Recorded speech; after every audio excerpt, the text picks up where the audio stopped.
yan ang alin natin. Mga kalokohan na naman namin. Pang-dry yan. Sabi nga, pang-dry daw ito ng kuko, guys. Look at this. Pang-dry daw ng kuko yan. Paano position pang-dry ng kuko yan? Hindi, sa ilong mo. Saan nilalagay ito? Sa ilong mo nga. Kasi kailangan na ano yan, extension.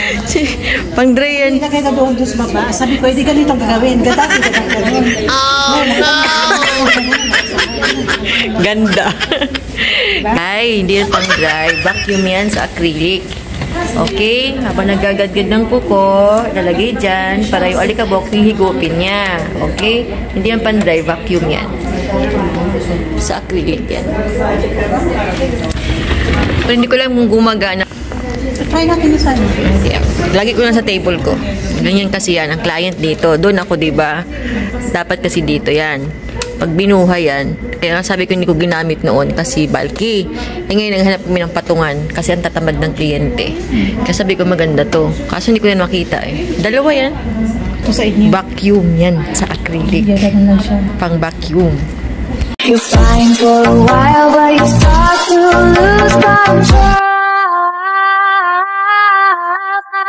I hear you